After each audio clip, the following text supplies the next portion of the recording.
Halo Kabuters, jomblower dan netizen tercinta. Apa kabar semuanya? Semoga sehat sejahtera dan bahagia selalu meskipun dompet tipis. Jumpa lagi dengan channel yang lagi-lagi masih sering utang kopi di kafenya Umudin.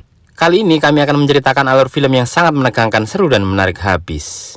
Film bercerita tentang misteri menghilangnya bangsa Viking 1000 tahun lalu, dan dialah arkeolog muda yang bernama Sigurd Svensson berniat memecahkan misteri itu. Mampukah Babang Tampan ini menyimak kabut misteri itu? Dengan menegakkan sandaran kepala, mengencangkan sabuk pengaman, dan sebatang rokok sambil kopi pahit, marilah kita simak kisah yang menegangkan ini.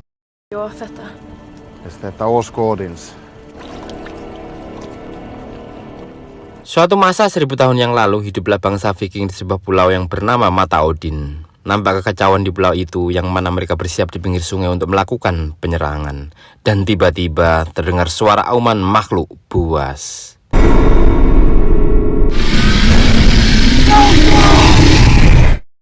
Rare mejl igen. Spam. Ja, Ragnhild. Hej. Mornings. Hi. Berpindah ke masa sekarang atau masa kini, hiduplah seorang arkeolog muda yang bernama Sigurd dengan 2 orang anak. Oj, så pyntar dere va? Er det noe sånn borst? Hari itu dia harus menghadiri pertemuan dengan para donatur atas penelitian terhadap bangsa Viking yang membahas tentang temuan kapal Oseberg. Sesampainya di museum, Sigurd yang terlambat datang. Kemudian dia bertemu dengan direktur museum dan bersiap memberikan penjelasan serta paparan atas proyek kapal Oseberg dari bangsa Viking. Hvor er dronning Åsa og trellen hennes? Mest spektakulære vikingfunn. Pemaparan terhadap para donatur pun dimulai. Sigurd mulai menjelaskan temuan atas kapal Oseberg. Dia menjelaskan bahwa kapal Oseberg yang gosipnya hanya berlayar jarak pendek di sekitaran Tonsberg di dekat Oslo, yaitu di Norwegia Selatan hingga timur. Namun dia menemukan sebuah kerang mikroskopis yang hanya ditemukan di luar pantai Finnmark sisi utara Norwegia. Dari penjelasan ini, para donatur terlihat kurang yakin dan ragu akan hasil kerja Sigurd. Er det dette pengene våre går til? For at boksen var i skjellene. Kemudian dia melanjutkan penjelasan pada benda-benda temuannya yang diyakini bahwa bangsa Viking pernah hidup dan tinggal di sebuah pulau atas tanda-tanda yang ditemuinya. Kemudian Sigurd juga menjelaskan temuan-temuan lain berupa tanda-tanda yang dia catat di bukunya. Dia juga menjelaskan temuan dan kemungkinan adanya Ragnarok atau ular mitologi yang sangat-sangat besar sekali. Dari penjelasan ini, para donatur malah semakin tidak yakin karena adanya ular besar pastinya akan menyebabkan kehancuran dunia. Kemudian para donatur itu menarik dukungan atau sponsorship atas proyek atau rencana kerja Sigurd. Nei, men jeg fikk jo ikke fortalt. Setelah para donatur pergi, direktur museum sempat ngomel pada Sigurd. Dan di akhir perbincangan, direkturnya memberikan dukungan untuk Sigurd dalam penelitian atas bangsa Viking. Jeg foreslår at du søker på den, Sigurd. Kemudian Sigurd kembali ke rumah. Nei, jeg må innrømme at jeg hadde tenkt at Hvor skal vi i sommerferien? Malam itu Sigurd bersama kedua anaknya sedang berdiskusi dengan sedikit debat atas rencana berlibur di musim panas. Dan tak lama kemudian pintu rumah diketuk. Satu jam deras itu muncullah Alan dengan membawa benda petunjuk atas pencarian mereka selama ini. ta hent tingene mine i sovegrosen der. Hæ? Mereka ke museum untuk mengambil backlot meski itu adalah kegiatan ilegal.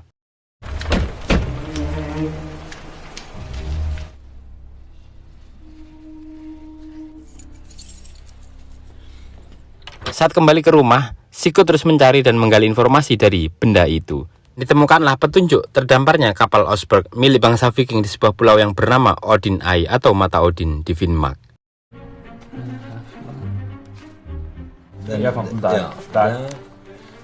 Sigurd berusaha merayu anaknya agar mau ikut ke perjalanan itu, dan akhirnya mereka berangkat ke titik pencarian yang sudah 6 tahun mereka selidiki.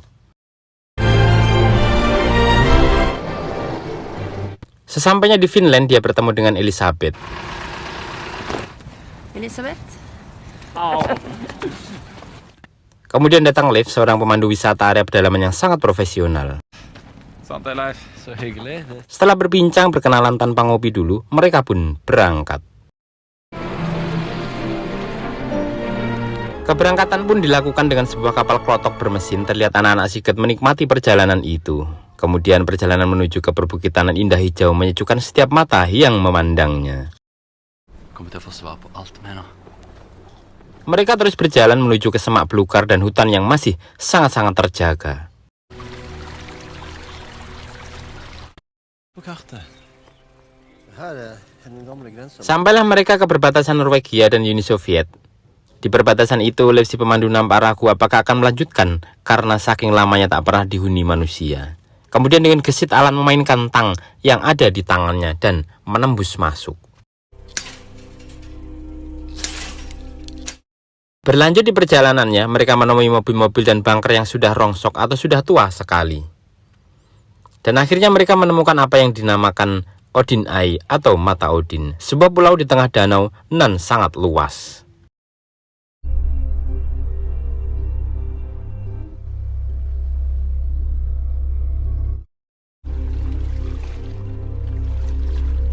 Dengan rakit dari kayu, mereka bergegas menyeberang danau nan biru itu. Sesampainya di pulau itu, Sigurd mencari benda-benda yang memungkinkan menjadi tanda atau titik terang keberadaan Viking.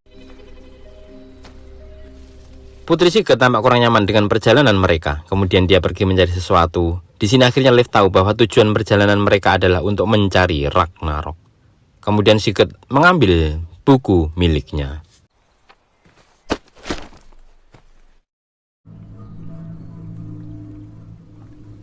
Saat Putri Sigurd yang bernama Ragnhild berkeliling, dia melihat sesuatu di air. Kemudian dia masuk ke sebuah kabin dan menemukan foto-foto lama.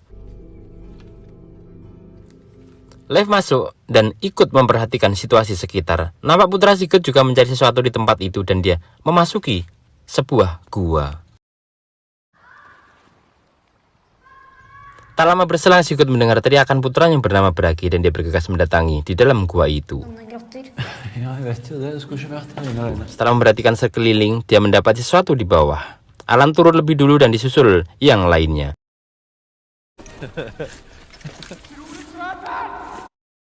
Nampak di atas Sigurd dan Elisabeth mulai ada tanda kecocokan dan senyum kecil dari Ragnhild. Ragnhild ini sudah meninggal ibunya beberapa tahun lalu, yang artinya Sigurd adalah seorang duda. Saat semua sudah dibawa dan mulai memeriksa sekitar, terlihat Alan menemukan sesuatu. Dan itulah helm tentara Viking yang melegenda. Terlihat kebahagiaan di wajah-wajah mereka. Mereka terus melakukan pencarian dan ditemukan benda-benda sejarah itu. Saat Leif memeriksa sudut gua, nampak sesuatu semacam lendir, namun bukan pemersatu bangsa, menempel di sepatunya.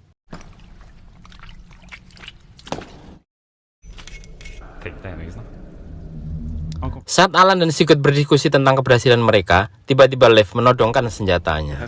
Terlihat Leif ingin meraup keuntungan lebih atas temuan itu. Kemudian Leif pergi meninggalkan mereka di gua itu dengan membawa benda-benda kuno dan antik.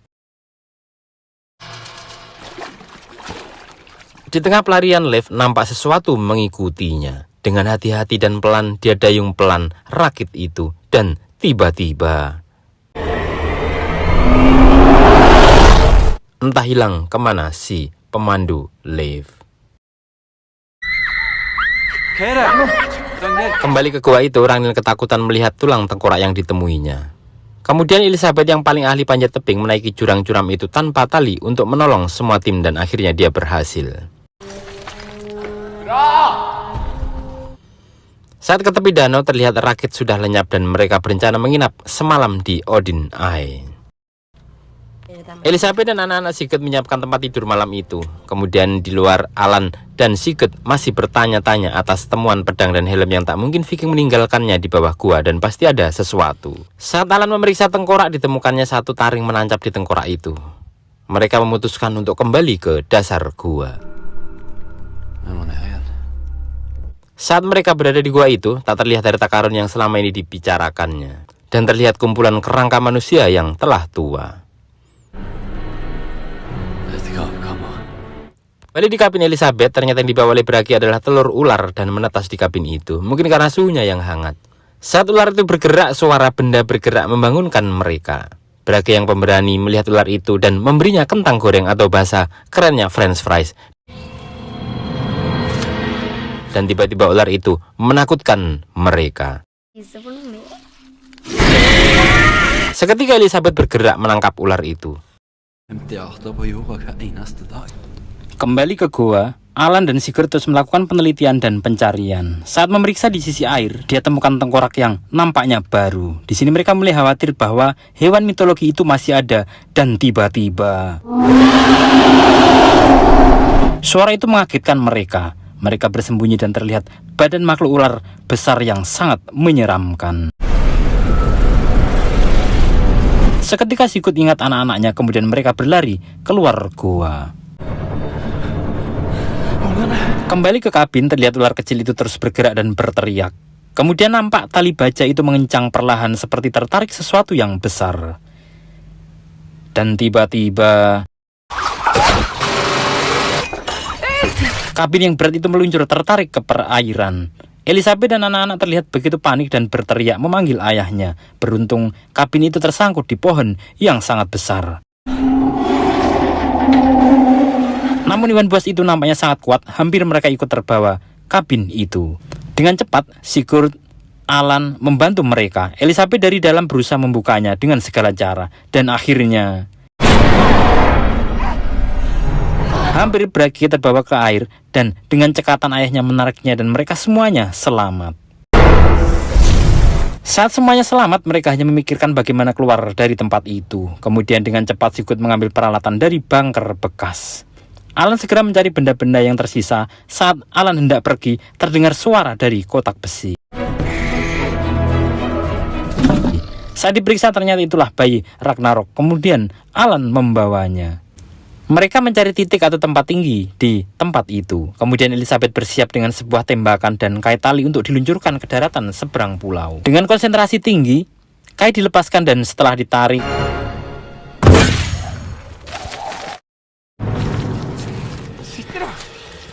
kebahagiaan kembali terlihat. Harapan selamat ada di benak mereka. Saat peluncuran tiba, Alan peserta pertama untuk meluncur.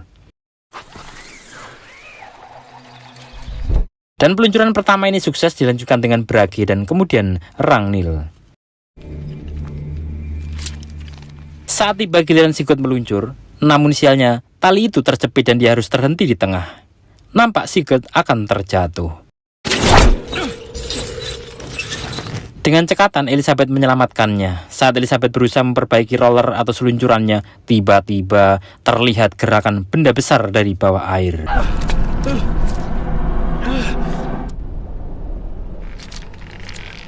Dan saat yang menegangkan itu tiba, muncullah ular raksasa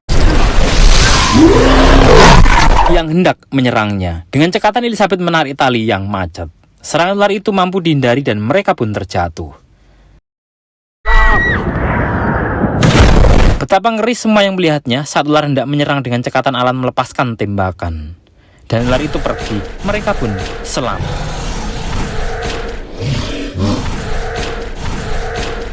Saat mereka melanjutkan pelariannya, Sigurd mendengar sesuatu. Namun Alan pura-pura tak mengetahuinya.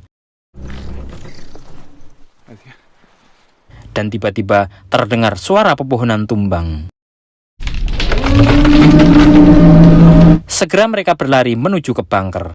Saat di dalam bunker, nampak ular itu terus mengejarnya. Mereka mencoba menyalakan listrik PLN yang baru dibayar vouchernya. Kemudian mereka berpencar mencari jalan keluar. Dan nampak Ragnhild marah pada ayahnya. Din skyld. Jag beklagar. Vi måste dela oss.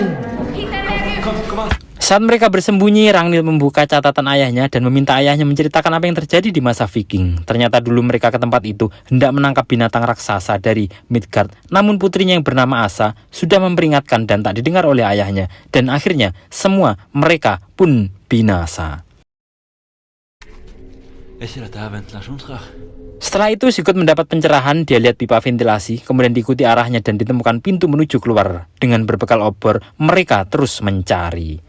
Dan ternyata benar, titik ventilasi ditemukan. Kemudian mereka kerjasama untuk membukanya.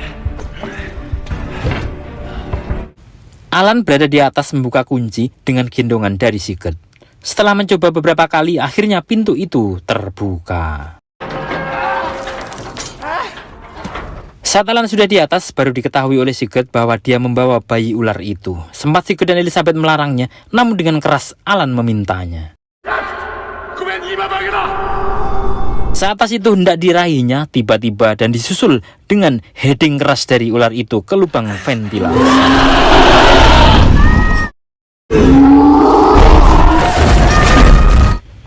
Hantaman ini membuat Elizabeth dan Sigurd tak sadarkan diri.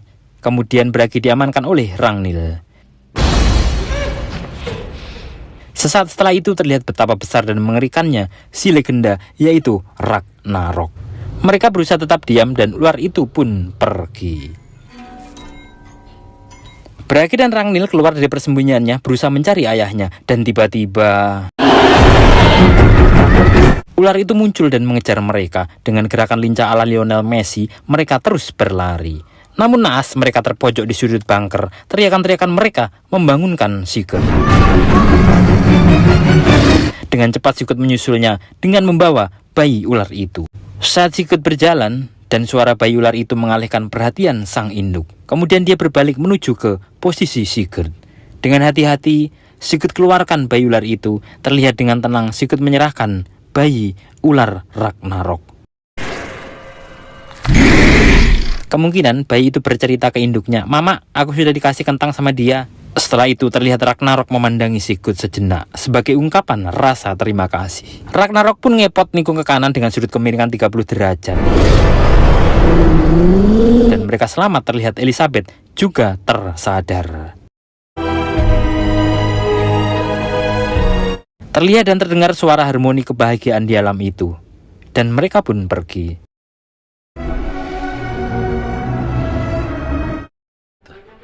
Dette er et historisk funn. Det kommer til å kaste tid. Kemudian Sigurd menyerahkan hasil temuannya itu ke museum. Terlihat direktur begitu bahagia dan takjub. Diakhiri dengan tiket liburan ke Spanyol dan dekapan Sigurd pada Elizabeth. Film pun usai. Sungguh filmnya sangat membahagiakan buat keluarga itu, penonton dan Ragnarok itu sendiri, karena anaknya sudah kembali. Pesan di film ini adalah aksi akan memberikan bukti nyata dibanding dengan kata-kata. Akhirnya kami bersama Ragnarok pamit undur diri dan semoga kalian sehat selalu dan wassalam. Ada salam dari Ragnarok.